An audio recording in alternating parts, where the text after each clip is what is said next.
c'est parti pour un petit bilan lecture du mois d'octobre. Mais tout d'abord, dites-moi en commentaire combien vous avez lu de livres en octobre.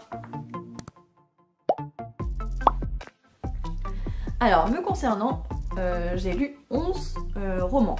Je ne lis pas de manga, je ne lis pas de BD. C'est pas mon truc, j'accroche pas du tout. Donc je lis que des romans ou alors des nouvelles. Plus récemment, j'en ai lu aussi. Donc j'en ai lu 11. Mais quand on dit finalement qu'on a lu 11 romans, et ben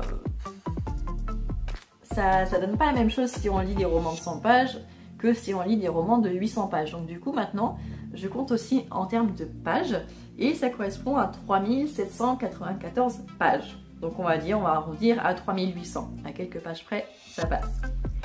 Et donc, avec 11 livres, ça fait 340 pages par livre, si on fait une moyenne. Donc ça fait des livres moyens. Voilà, je me rends compte, c'est à peu près les livres que je choisis en général. Et si on parle en termes de semaines, ça veut dire que j'ai lu environ 950 pages par semaine.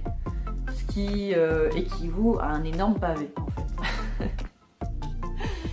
Et après, je suis allée voir au niveau des auteurs si j'avais lu plus de femmes ou d'hommes. Il y en a un que j'ai dû classer dans les deux, parce que j'ai lu Atlas qui a été écrit par Harry Whittaker, mais à la base ça aurait dû être écrit par Lucinda Riley, parce que ce sont ses notes, donc ils sont tous les deux sur la couverture, donc ils comptent dans les deux catégories. Donc j'ai lu 5 romans qui ont été écrits par des hommes et 7 qui ont été écrits par des femmes. Alors quand je choisis un livre, ça ne rentre pas du tout en ligne de compte, mais je trouve ça sympa de voir que c'est à peu près équivalent. Et je vais vous donner donc mes 3 livres préférés, mes 3 lectures préférées du mois d'octobre. Il s'agit du premier d'Atlas. Donc Atlas, c'était l'histoire de Passalt, le tome 8 de la saga des 7 sœurs.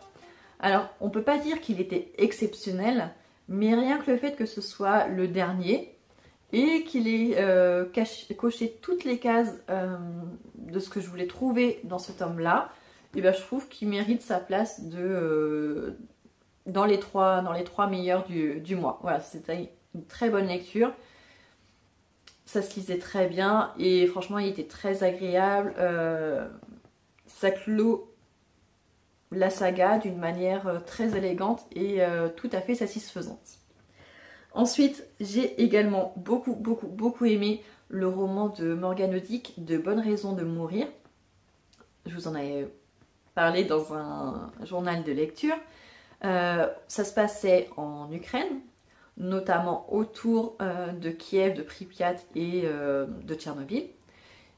C'était un thriller qui s'intéressait à un meurtre qui a eu lieu de nos jours, mais visiblement, ce meurtre était lié à d'autres meurtres qui avaient eu lieu le même jour que l'explosion de la centrale de Tchernobyl.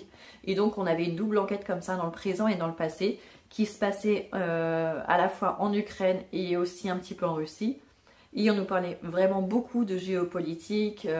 Voilà, moi c'est des thèmes qui m'intéressent énormément. J'ai beaucoup aimé ce thriller et donc c'est pour ça qu'il fait partie de mon top 3. Et le dernier, c'est une nouvelle, Sans passer par la case départ, de Camilla Läckberg, qui était une nouvelle de juste à peine 100 pages, qui se passait en huis clos, en une seule soirée, le soir du réveillon de la Saint-Sylvestre. On a 4 adolescents qui sont réunis dans la maison d'un des 4, où on voit que malgré leur position sociale privilégiée, ce ne sont pas des adolescents heureux. On voit qu'ils ont chacun des fêlures, qu'ils ont des secrets dont ils n'ont jamais parlé à personne. Et lors de ces soirées-là, eh bien, ils vont se confier les uns aux autres et ils vont décider d'agir. Et voilà, donc ça se passe en une soirée, en même pas 100 pages. Et c'était vraiment une nouvelle, c'est un thriller très satisfaisant, avec une fin très noire. Mais j'ai trouvé qu'il a été largement mérité. Voilà, donc voilà le bilan de mon mois d'octobre, de mes lectures d'octobre.